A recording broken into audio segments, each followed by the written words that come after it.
አሰላሙ አለይኩም ወራህመቱላሂ ወበረካቱ።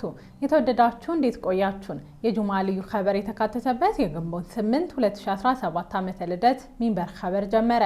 የዕለቱ ሚንበር ኸበር እየመራው ፋይዛ ሙሐመድ ከናንተ ከተመልካቾች ጋር እቆያለሁ። እስከ ፍጻሜው አብራችሁን እንድትዘልቁ በአክብሮት እየጋበዝኩ ለዕለቱ ከያዝናቸው ጉዳዮች መካከል አበይቱን አስቀድማለሁ። በጦርነት ውስጥ የምትገኘው ሱዳን ቀዳሚዎቹ ሁጃጅ በባህር ተጉዘው ሳውዲ አረቢያ ገቡ። ለ3 ቀናት የሚቆይ ዓለም አቀፍ የቴክኖሎጂ ኤክስፖ በዛሬው ዕለት በአዲስ አበባ ተከፈተ። ሆንግ ኮንግ ዓለም አቀፍ ሙስሊም ተጓዦችን ለመሳብና የአካባቢውን ሐላል ኢኮኖሚ ለማሳደግ የሐላል ምርቶች መለያ መለጠፍ ልትጀምር ነው የሚሉት የሚንበር ኸበር አበይት ጉዳዮች ናቸው። አብራችሁን እንድትቆዩ በድጋሚ እየጋበዝን ሀጅን ወደ ተመለከተው ቀዳሚው ኸበር አልፋለሁ። ቀዳሚዎቹ ሱዳናውያን ሁጃጅ በባህር ተጉዘው ሳውዲ አረቢያ ገቡ። በጦርነት ውስጥ ከምትገኘው ሱዳን የተነሱ ሁጃጅ በባህር ተጉዘው ሳውዲ አረቢያ ጅዳ ከተማ መድረሳቸውን የሀገሪቱ መገናኛ ብዙሃን ዘግበዋል። 1407 ሱዳናውያን ዜጎች ሳውዲ ሲደርሱ የሳውዲ ትራንስፖርትና ሎጂስቲክ ሚኒስቴር ኃላፊዎች አቀባበል አድርገውላቸዋል። ባለፈው ዓመት በተካሄደው የሀጅ ስነ ስርዓት ላይ ከመላው ዓለም ከተሳተፉት ምዕምናን መካከል 4710 የገቡት በባህር ተሳፍረው መሆኑን የሳውዲ አረቢያ ሀጅና ኡምራ ሚኒስቴር አስታውቋል። 59273 ምዕምናን በመኪና ተሳፍረው ሲደርሱ ቀሪዎቹ በአውሮፕላን በረራ ሳውዲ አረቢያ የገቡ ነበሩ። በዘንድሮ ዓመት በሀጅ ስነ ስርዓት ላይ የሚሳተፉ ኢትዮጵያውያን ሳውዲ አረቢያ የደረሱት ረቡዕ ግንቦት 6 2017 ዓመተ ልደት ነው። በዕለቱ በረራ በአጠቃላይ 448 ሁጃጅ ሳውዲ ገብተዋል። በቀዳሚው የሳውዲ አየር መንገድ 180 ምዕምናን የበረሩ ሲሆን በኢትዮጵያ አየር መንገድ በኩል 268 ሁጃጅ ተሳፍረዋል።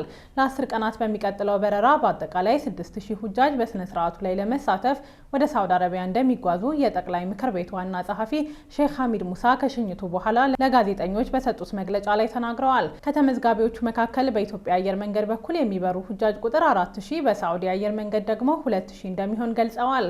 በ10 ቀናት በአጠቃላይ 25 በረራ እንደሚደረግ የገለጹት ዋና ጸሐፊው 15 በረራ የሚያስተናግደው የኢትዮጵያ አየር መንገድ እንደሚሆን በመግለጽ ቀሪው የሳውዲ አየር መንገድ ሳውዲያ እንደሚሆን ጠቁመዋል። ባለፈው ረቡዕ የተጓዙ ምዕምናን ለ3 ቀናት መዲና ከተማ ከቆዩ በኋላ ወደ መካ ሽኝት እንደተደረገላቸው ጠቅላይ ምክር ቤቱ ዛሬ ጁማ ገልጿል። እንደ ምክር ቤቱ ከሆነ ሁጃጅ በመዲና ከተማ የ3 ቀናት ቆይታቸው ኢስላማዊ ታሪካዊ ቦታዎችን ከመጎብኘት በተጨማሪ የኑሱክ ካርዳቸውን እንዲወስዱ ተደርጓል። በዘንድሮ ሀጅ ስነ ስርዓት ላይ ከመላው ዓለም ከ1.8 ሚሊዮን በላይ ምዕምናን ተሳታፊ ይሆናሉ ተብሎ እንደሚጠበቅ የሳውዲ አረቢያ ሀጅና ኡምራ ሚኒስቴር መረጃ ያመለክታል። ሆንግ ኮንግ ዓለም አቀፍ ሙስሊም ተጓዦችን ለመሳብና የአካባቢውን ሐላል ኢኮኖሚ ለማሳደግ የሐላል ምርቶች መለያ መለጠፍ ልትጀምር ነው። የቱሪዝምና የንግድ እምብርት እንደሆነች የሚነገርላት ሆንግ ኮንግ ባለስልጣናት የሐላል ምርቶች መለያ ለመለጠፍ ውሳኔ ላይ የደረሱት ሙስሊም ሸማቾች ኢስላማዊ የአመጋገብና የስነ ምግባር መስፈርቶችን ያሟሉ ምርቶችን ማግኘታቸውን ለማረጋገጥ እንዲሁም እያደገ የመጣውን የአካባቢውን የሐላል ምርቶች ፍላጎት ለማሟላት መሆኑንም አስታውቀዋል። የሆንግ ኮንግ ኢንዱስትሪዎች ፌዴሬሽን ሊቀመንበር የሆኑት ስቲቭ ቹዋንግ ጄቭ ቪንግ የኩ የሐላል ምርቶች መለያ ምልክቱ ከ2 ቢሊዮን በላይ ሰዎችን ማለትም ከዓለም ሕዝብ 1/4ኛን የሚሸፍነውን ዓለም አቀፍ የሙስሊም ማህበረሰብ መድረስ ለሚፈልጉ ኩባንያዎች እንደ መግቢያ በር ሆኖ እንደሚያገለግል ተናግረዋል። በማስተር ካርድ ክሬሰንት ሬቲንግ ግሎባል ሙስሊም የጉዞ መረጃ ጠቋሚ መሰረት ሐላል መመዘኛዎችን ያሟላ የቱሪዝም ገበያ እንደ አውሮፓውያኖች አቆጣጠር በ2026 $300 ቢሊዮን ይደርሳል ተብሎ ይገመታል። በ2024 ወደ ሆንግ ኮንግ ከተጓዙ ቱሪስቶች መካከል ከፍተኛውን ቁጥር ያስመዘገቡት ከፍተኛ የሙስሊም ህዝብ ያለባቸው የኢንዶኔዥያና ማሌዥያ ተጓዦች ናቸው። ይህን ተከትሎ በሆንግ ኮንግ እስከ መጋቢት 2025 ድረስ የሐላል መመዘኛ ያሟሉ ሬስቶራንቶች ቁጥር በ9 ወራት ውስጥ ብቻ ከ100 ወደ 200 በእጥፍ አድጓል። በከተማ ውስጥ የሚገኙ ሆቴሎች ለሙስሊሞች ተስማሚ የሆኑ ምግቦችን ከማቅረባቸው በተጨማሪ የመስገጃ ስፍራዎችን በማዘጋጀት ተመራጭ የሆኑ መምጣታቸውን የኢስላሚክ ኢንፎርሜሽን ዘገባ አመልክቷል። ከዚህ በተጨማሪ የሆንግ ኮንግ ከተማ አስተዳዳሪዎች በቀጣይ ጊዜያት የረመዳን ወር ባዛር ለማዘጋጀት እንዲሁም በመተላለፊያዎች ላይ በአረብኛ ቋንቋ የተዘጋጁ ጠቋሚዎችን ለማስቀመጥ በዝግጅት ላይ ይገኛሉ ተብሏል። ሀላል ቱሪዝም ከሰባቱ የሀላል ኢንዱስትሪ ዘርፎች ውስጥ የሚታቀፍ መሆኑ የሚታወቅ ነው። የሀላል ኢንዱስትሪ በስሩ ሀላል ቱሪዝምን ጨምሮ ምግብ፣ ሀላል ፋይናንስ፣ ሀላል ፋሽን፣ ሀላል ሚዲያ እና መዝናኛ፣ የመድኃኒትና ሀላል መዋቢያዎችን የሚያካትት ነው። ለሶስት ቀናት የሚቆይ ዓለም አቀፍ የቴክኖሎጂ ኤክስፖ በዛሬው ዕለት በአዲስ አበባ ተከፈተ። ከ10,000 በላይ ተሳታፊዎች ይታደሙበታል የተባለው ኢቲኢኤክስ 2025 ኤክስፖ የተሰኘ በምስራቅ አፍሪካ ትልቁ ዓለም አቀፍ የቴክኖሎጂ ኤክስፖ በአዲስ አበባ ሲከፈት ከአዳዲስ ቴክኖሎጂ አቅርቦት ጋር ተያይዞ በዓለም አቀፍ ደረጃ እውቅና ያተረፉ ኩባንያዎች ተሳታፊ ይሆናሉ ተብሎ እንደሚጠበቅ የኢንፎርሜሽን መረብ ደህንነት አስተዳደር አስታውቋል። በአዲስ ዓለም አቀፍ ኮንቬንሽን ማዕከል ዛሬ በይፋ በተከፈተው ቴክኖሎጂ ኤክስፖ የተዘጋጀው የኢንፎርሜሽን መረብ ደህንነት አስተዳደርና የኢትዮጵያ አርቲፊሻል ኢንተለጀንስ ኢንስቲትዩት ከተባበሩት አረብ ኤሚሬቶች የሳይበር ደህንነት ተቋም ጋር በመተባበር እንደሆነ ተገልጿል። በኤክስፖ የሀገር ውስጥና ዓለም አቀፍ የቴክኖሎጂ ኩባንያዎች ምርትና አገልግሎታቸውን ከማስተዋወቅ ባለፈ የተለያዩ የፓናል ውይይቶች ይካሄዳሉ ተብሏል። የኢንፎርሜሽን መረብ ደህንነት አስተዳደር ዋና ዳይሬክተር ትዕግስት ሐሚድ ኤክስፖውን አስመልክተው ለመገናኛ ብዙሃን በሰጡት መግለጫ አርቲፊሻል ኢንተለጀንስ፣ ሳይበር ደህንነትና ስማርት ሲቲን ጨምሮ በ5 ጉዳዮች ላይ ያተኮረ መሆኑን ተናግረዋል። በተጨማሪም በሀገሪቱ የሚገኙ 32 ዩኒቨርሲቲዎች 5 ጉዳዮች ላይ ያተኮረ ጽሑፍ ያቀርባሉ ብለዋል። በዓለም አቀፍ ደረጃ የሃካቶን ውድድር እየተካሄደ መሆኑን ገልጸው ኢትዮጵያውያንን ጨምሮ በዓለም ላይ ያሉ ወጣቶች እየተወዳደሩ መሆኑን አመላክተዋል። ውድድሩ ትናንት የተጀመረ ሲሆን አሸናፊዎች እስከ $3500 ድረስ ሽልማት ይበረከትላቸዋል ብለዋል። የአውሮፓ ህብረት ኢንቨስትመንት ባንክ የኢትዮጵያን አረንጓዴ ልማት ለመደገፍ ስምምነት ፈረመ። የአውሮፓ ህብረት ኢንቨስትመንት ባንክ ከብሔራዊ ባንክ ጋር ኢትዮጵያ እያደረገች ያለውን የአረንጓዴ ልማት በቴክኒክ ለመደገፍ የሚያስችል ስምምነት የተፈራረመው በአዲስ አበባ ከተማ በተከናወነ ስነ ስርዓት ላይ ነው። ስምምነቱ በኢትዮጵያ ብሔራዊ ባንክ አዘጋጅነት በሳይንስ ሙዚየም እየተካሄደ በሚገኘው የኢትዮጵያ ፋይናንስ ፎረም 2025 ጎን ለጎን ተደርጓል።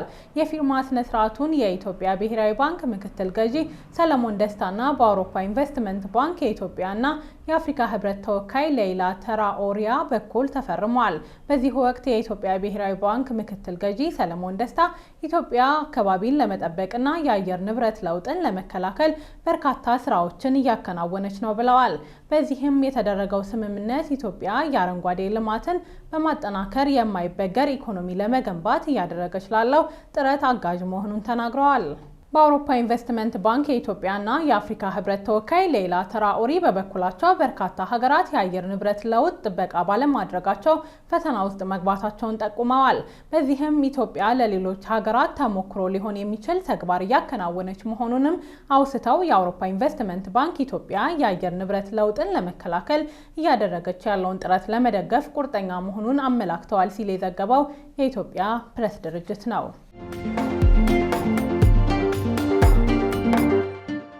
90 በመቶ የሚሆነው የጋዛ ህዝብ በእስራኤል በግዳጅ መፈናቀሉን የተባበሩት መንግስታት ድርጅት አስታወቀ። ከጋዛ 2.4 ሚሊዮን ህዝብ 90 በመቶ የሚሆነው በግዳጅ ተፈናቅሏል ሲል አዲስ ባወጣው ሪፖርት ያስታወቀው በተባበሩት መንግስታት ድርጅት ስር የሚገኘው የፍልስጤም ስደተኞች ወኪል ነው። ከፍልስጤማውያኑ መካከል አንዳንዶቹ 10 እና ከዚያም ጊዜያት በላይ ተፈናቅለዋል ብሏል። በጋዛ ባለፈው 1 ዓመት ከመንፈቅ ጊዜ ውስጥ በእስራኤል ወታደሮች በሰነዘሩት ጥቃት የተገደሉ ሰዎች ቁጥር ከ53,000 አልፏል። የቆሰሉ ሰዎች ቁጥር 119919 ደርሷል። የእስራኤል ወታደሮች ከመጋቢት አጋማሽ ጀምሮ ምግብ፣ መድኃኒትና ሌሎች አስፈላጊ ነገሮች ወደ ጋዛ እንዳይገቡ አግዳለች። የእስራኤል ባለስልጣናት ይህን የሚያደርጉት ከወታደራዊ ጫና ጎን ለጎን ሐማስ ቀሪዎቹን ምርኮኞች እንዲፈታ ለማስገደድ ነው ማለታቸውን አልጀዚራ ዘግቧል። ይሁን እንጂ ከፍተኛ የሐማስ ባለስልጣኑ ባሲም ናኢም ከእስራኤል ጋር ለሚደረግ ማንኛውም ውይይት ወደ ጋዛ እርዳታ እንዲገባ መፍቀድ ቅድመ ሁኔታ መሆኑን ሐሙስ ዕለት በድጋሚ ገልጸዋል። ባሲም ምግብ፣ ውሃና መድኃኒት ማግኘት መሰረታዊ የሰብአዊ መብት ነው ሲሉ ተናግረዋል። የተወደዳችሁ የተከታተላችሁ የምትገኙት ሚንበር ኸበርን ነው። አብራችሁን ስላላችሁ ደስ ይለናል። ለሚንበር ኸበር ጥቆማ ወይ ማስተያየት ካላችሁ በአጭር የስልክ ቁጥር 9282 ላይ ብትልኩልን አጣርተን መልሰን ለእናንተው እናቀርባለን። የሚቀናችሁ ማህበራዊ ሚዲያ ከሆነ በሁሉም አማራጮች @ሚንበር ቲቪ ብላችሁ ብትፈልጉን ታገኙናላችሁ። ድረገጻችንን www.minbertv.com ብትጎበኙ ደግሞ አዳዲስ መረጃ ታገኛላችሁ። አሁን ደግሞ የጁማ ልዩ ኸበር የሚቀርብበት ሰዓት ላይ ደርሰናል። የልዩ ኸበር አዘጋጁ አህመድ አብዱራህማን ነው፣ እንደሚከተለው ያቀርበዋል።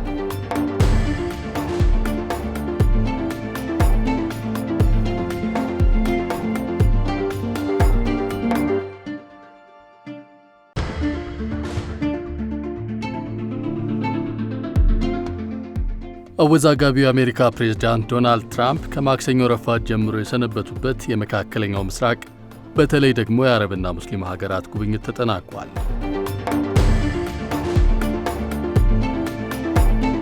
ባዶ እጃቸውን ከዋይት ሃውስ የወጡት ትራምፕ በርካታ ትሪሊዮን ዶላር አፍሰው ተመልሰዋል።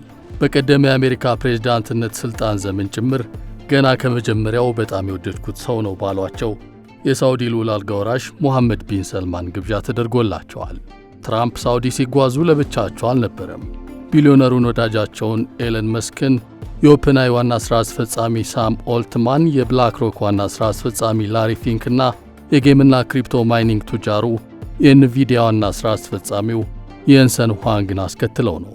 ትራምፕ እነዚህን ቱጃሮች ሲያስከትሉ ወደ ባሕረ ሰላጤ ሀገራት ለምን እንደሚጓዙ ፍንጭ የሰጠ ነበር። ከሰዎቹ መካከል ሁዋንግ ብቻውን ወደ ሳውዲ የሚጓዘው በኤንቪዲያ በኩል ከ18000 በላይ የአርቲፊሻል ኢንተሊጀንስ ወይም የሰው ሰራሽ ልዕቀት ቺፕሶችን ለመሸጥ እንደሆነ ተናግሮ ነበር። ትራምፕ በሀገሪቱ ደርሰው የ$600 ቢሊዮን ግምት ያለው የቢዝነስ ውል ተፈራርመዋል። ዋይት ሃውስ ከስምምነቱ በኋላ ባወጣው መረጃ ይህ ቁጥር በሁለቱ ሀገራት ታሪክ ከፍተኛው የቢዝነስ ውል እንደሆነ አሳውቋል። ያስከተሏቸው የቴክኖሎጂ ዘርፍ ቱጃሮችም ያሰቡት ሞልቶላቸው ኪሳቸው ደልቦ ተመልሰዋል። በመቀጠል ወደ ኳታር የተጓዙት ትራምፕ ሳውዲ ቅንጡ መኪኖችን ያጀቡ ፈረሶች በግመል ተተክተው ደማቅ አቀባበል አድርገውላቸዋል። ገና ዶሃ ከመድረሳቸው በከፍተኛ አጀብ ያሸበረቀው አቀባበል የተቋጨው በቢዝነስ ውል ፊርማ ነው። ሀገራቱ ቢያንስ $1.2 ትሪሊዮን የሚገመት ስምምነት መፈራረማቸውን የገለጸው ዋይት ሃውስ ከስምምነቶቹ መካከል ኳታር አየር መንገድ ከአሜሪካው ግዙፍ ኩባንያ ቦይንግ 210 አውሮፕላኖችን ለመግዛት የሚያስችለውን ግዙፍ ስምምነት ጠቅሷል። ይህ ስምምነት ለብቻው $96 ቢሊዮን ግምት ተቀምጦለታል። ፕሬዝዳንት ትራምፕ በሦስተኛ ቀን የተጓዙት ወደ ተባበሩት አረብ ኤምሬቶች ነው። ሰውየው እዚያ የጠበቃቸው $1.4 ትሪሊዮን የአርቲፊሻል ኢንተሊጀንስ ኢንቨስትመንት ስምምነት ነው። ትራምፕ በአቡዳቢ ያደረጉትን ጉብኝት እስከ ዛሬ ጁማ ረፋድ ድረስ ቀጥለውት ነበር። ረፋድ ላይ ከበርካታ የቢዝነስ መሪዎች ጋር መክረዋል። እዚያም የተነሳው ገንዘብ ነው።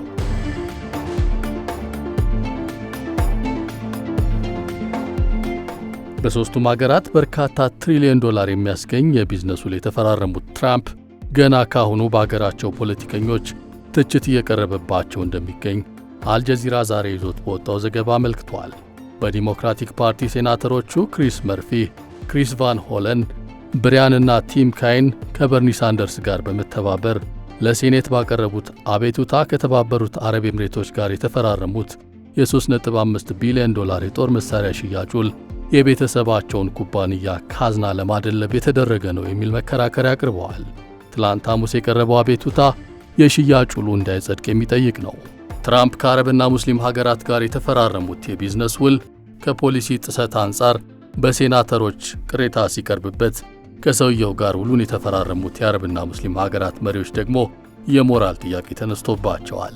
ከጥቂት ሳምንታት በፊት የጋዛን ነዋሪዎች በጎረቤት ሀገራት በማስፈር መሬቱን ቅንጡ ሪዞርት ገነባበታለሁ ሲሉ የነበሩት ትራምፕ በአረብ ሀገራት መሪዎች የተሽቆጠቆጠ አቀባበል ሲቀርብላቸው፣ ወርቅና ጀት በስጦታ ሲቀርብላቸው፣ በአንጻሩ አሜሪካ ከፍተኛ የጦር መሳሪያ የምታቀርብላት እስራኤል በየዕለቱ በጋዛ የምታዘንበውን ቦምብ ቀጥላለች። የአረብ ሀገራት መሪዎች ስለዚህ ጉዳይ በሰሞኑ ጉብኝት በአደባባይ አንዳችም ነገር ትንፍሽ አለማለታቸው ወቀሳውን እንዲበረታ አድርጓል። ይህን በአደባባይ ከጻፉት መካከል የብሪቲሽ ቱኒዚያዊቷ የመካከለኛው ምስራቅ ተንታኝ ሱመያ ጋኑሺ በዚህ ሳምንት የአሜሪካው ፕሬዝዳንት ዶናልድ ትራምፕ በሪያድ አቡዳቢና ዶሃ ያደረጉት ጉብኝት ዲፕሎማሲ አለመሆኑን በሚድል ኢስት አስነብባለች። ጋኑሺ ነገርየውን ስትገልጸው በወርቅ የተንቆጠቆጠ በስግብግብነት የሚነዳና በክህደት የሚደገፍ ቲያትር በሚል ነው። ጋዛ በትራምፕ ሀገር ድጋፍ በየዕለቱ በቦምብ እየጋየች፣ መሪዎቹ ግን የዘር ማጥፋት ወንጀልን በግልጽ የሚደግፈውን የአሜሪካ ፕሬዝዳንት በቀይ ምንጣፍ ተቀብለው ባዶ ቼክ ማንጠፋቸውንም ከፍተኛ ትችት አቅርባበታለች። ሀብትና ኃይል አጣምረው የያዙት ሀገራት በጋዛ ጉዳይ ወደ ትራምፕ ጆሮ ለመድረስ ቅርብ ቢሆኑም ይህን ለመጠቀም አለመፍቀዳቸውን የወረፈችው የመካከለኛው ምስራቅ ጉዳዮች ተንታኟ ለትራምፕ ላፈሰሱት ሀብት በምላሹ የሚቀርብላቸው ለእስራኤል ቦምቦችን ማቀበል መሆኑን በማስታወስ የነገሩን ወለፈ እንዲጠባ ያስረድታለች። ከዚህም ባለፈ ትራምፕ የአረብ ሀገራት ለእስራኤል አንገታቸውን እንዲደፉ ይፈልጋሉ የምትለው ሱመያ በዚህ መሃል የፍልስጤማውያን ጉዳይ ሆን ተብሎ በዝምታ የሚታለፍ መሆኑንም ጠቁማለች። እንደ ሱመያ ጋኑሺ ከሆነ ትራምፕ የአረብ ሀገራትን የሚፈልጓቸው ለገንዘባቸው ነው። የሀገራቱ መሪዎችም ቢሆን ባገኙት አጋጣሚ ሁሉ ለሰውየው አክብሮት ሲያሳዩ እንጂ ሲቃወሙ ታይቶ አያውቁም። በጋዛ ጉዳይ ግፊት ለማድረግም ፍላጎት የላቸውም። ትራምፕም አንዳንዴ ሲፈልጉ በመሪዎቹ ላይ ለማፌዝ ወደ ኋላ እንደማይሉ ስታስረዳ በአንድ ወቅት የሳውዲውን መሐመድ ቢን ሰልማንን በስም በመጥቀስ ያለኛ ድጋፍ ለ2 ሳምንት በሥልጣኑ ላይ መቆየት አይችልም ማለታቸውን አንስታለች። ትራምፕ እንዲህ ያፌዙ አረቦቹ ገዢዎች በቢሊዮን የሚቆጠር ገንዘብ ይሰጧቸዋል። እርሳቸው ግን ሌሎች በርካታ ትሪሊዮን ዶላር መጠየቃቸውን አያቆሙም። ሱመያ ቀጥላለች። በዚህ ሳምንት ትራምፕ በሪያድ አቀባበል እየተደረገላቸው ሳለ እስራኤል በጋዛ በሚገኙ 2 ሆስፒታሎች ላይ አሜሪካውያን ያዘጋጁትን ቦምብ አዝንባለች። በካን ዩኒስ የሚገኘው የአውሮፓ ሆስፒታል ላይ በተሰነዘረው የቦምብ ጥቃት ከ20 በላይ ሰዎች ተገድለዋል። በዚህ ዕለት ቀደም ብሎ በናስር ሆስፒታል ላይ የተፈጸመ የአየር ጥቃት ጋዜጠኛ ሐሰን ኢስላኤህ በሕክምና ላይ በነበረበት ወቅት ለመገደሉ ምክንያት ሆኗል። ይህ ሁሉ ሲሆን የአረብ ገዢዎች ትራምፕን አከበሩት እንጂ ጥያቄ አላነሱበትም። ወደ እስራኤል የጦር መሳሪያዎችን የሚልከው እጁን ለመሳም ተጣድፈዋል። እነዚህ ገዢዎች የጥፋት መንስኤ ለሆነው አካል ይንበረከካሉ። ጥፋታቸውን በጌጣጌጥ ይሸፍኑታል። ይህ ግን እውነተኛ ፖለቲካ አይደለም። ይህ የሥነ ምግባር ብልሹነት፣ ማታለልና ውርደት የሚታይበት አስቂኝ ትዕይንት ነው። የአረብ ገዢዎች እያንዳንዱ ቼክ ሲፈረምና እያንዳንዱ ጀት ሲቀርብ ሁሉም ከታሪክ የክብር መዝገብ እየተፋቁ ነው። ታሪክ የሚያስታውሳቸው በኀፍረት መዝገብ ነው።